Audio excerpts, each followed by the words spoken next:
For many of us, it may seem like second nature to recognize the warmth of a friendly smile or the emotional story behind a loved one's gaze. Throughout our lives, we've learned to notice and interpret the behavior of others.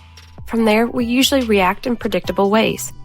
Though there is some variety in how people react, when people don't react in seemingly appropriate ways, it can feel off-putting, rude, or even completely out of line. Perhaps someone sounded harsh or emotionless, even though that wasn't their intention. As we've seen, people living with one or more mental health disorders typically have different versions of normalcy. The same can be said for people with autism spectrum disorder, or ASD. Dr. Temple Grandin was diagnosed in the 1950s with autism. While she encountered many difficulties because of her neuro differences, her autism also helped her see the world differently than others. In the 1970s, her unique perspective allowed her to observe patterns and behaviors of cattle that had been missed by previous experts in her field, as cattle often drown while walking through the standard cleaning troughs of the day. This led to the creation of a curved chute system for moving cattle into meat processing facilities more humanely. The system utilized natural circular walking patterns, non-slip surfaces, and solid surface walls. The inexpensive system drastically reduced losses, providing a boost to the profit margins of both cattle owners and meat processing facilities. It also provided a much more humane process that tremendously reduced stress on the cattle. Her system remains the industry standard today. Diagnosing autism spectrum disorder can be challenging due to the myriad of symptoms that an individual with ASD may present. For some individuals with ASD, social interaction and communication are challenging and likely have been since childhood. Circumstances requiring frequent eye contact, small talk, and stimulation may contribute to discomfort. If someone is diagnosed with ASD as a child, developmental differences are one of the first factors medical professionals investigate. If someone is diagnosed with autism spectrum disorder as an adult, as many are, a qualified doctor may analyze them and ask various questions, including questions about their childhood. The doctor will also look for symptoms such as anxiety in new or unstructured situations, difficulty decoding what makes sense to say in conversations, stiff or exaggerated body language or hand gestures, and the wish to make friends, but not quite having the understanding of how to do it. Not all autism spectrum disorder diagnoses are the same. When it comes to initiating social interactions, one person with ASD may find such events difficult, but doable to an extent. Another may be greatly limited in their verbal and nonverbal skills. In this example, the first individual may be considered, quote, high functioning. Though not an official medical term, people with ASD who are high functioning may have been previously diagnosed with Asperger's syndrome before it became part of the ASD umbrella in 2013.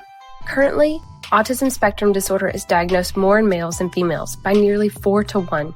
Recent research suggests that girls are being underdiagnosed because their symptoms may be more socially acceptable than the ones expressed by their male counterpart. People with ASD may find it hard to make friends or get a job. Typically, it's not that they lack the skills to complete job tasks. Instead, they may struggle with the social aspects of work, such as the interview process and interacting with coworkers. In these cases, people with ASD may mask, which involves concealing their autism spectrum disorder symptoms to fit in better. It can be an exhausting process. At work, masking may involve creating scripts to use before talking to coworkers or learning and copying the behaviors of others. Additionally, neurotypical peers may be reluctant to mingle with individuals who have ASD, as they may judge their behaviors as odd. For instance, someone with high-functioning autism may display extreme devotion to a routine or exhibit repetitive tasks known as stimming that neurotypical people may find hard to understand. In this way, a work environment can be tumultuous to navigate for people with ASD.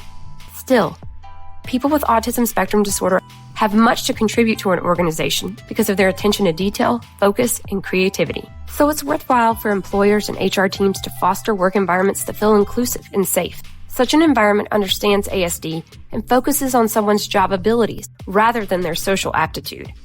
A healthy work environment for those with ASD also provides clear instructions, not only for projects but for unspoken office rules that may seem self-explanatory. It helps if these instructions are easily accessible to those with ASD. Finally, as with other employees, regular performance reviews are a great way to check in with employees with ASD to gauge how they're doing, as well as clearly and thoroughly explain where they need to improve. And it's also a time to listen where you can continue to support and provide adjustments as needed. As the word spectrum implies, there are different levels of functioning for those with ASD. It is imperative to understand that each diagnosed individual is just that, an individual. Diagnoses and labels may help those who are neurotypical understand the neurodivergent mind, but it can also be harmful if a person is ever reduced to just these things without being seen for the fullness of their whole selves. For this reason, when speaking of the autism spectrum, a wheel is preferred to represent autism instead of a linear representation. The wheel allows for different possible symptoms of ASD to be shown at once. Some symptoms may be expressed at different times for different individuals, or perhaps not at all.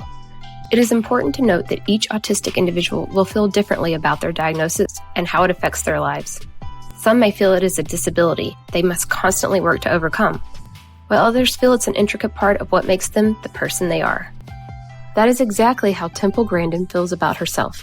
She has been quoted saying, "The skills that people with autism bring to the table should be nurtured for their benefit and society's." And when asked if there was a cure for autism, she said she would choose to stay just the way she is. In general, organizations must recognize that no two employees are the same, even if they're in similar roles or on the same team. By cultivating and celebrating such diversity, an organization can become a hub for people with all types of experience, skills, and expertise, which will make it a great place to work.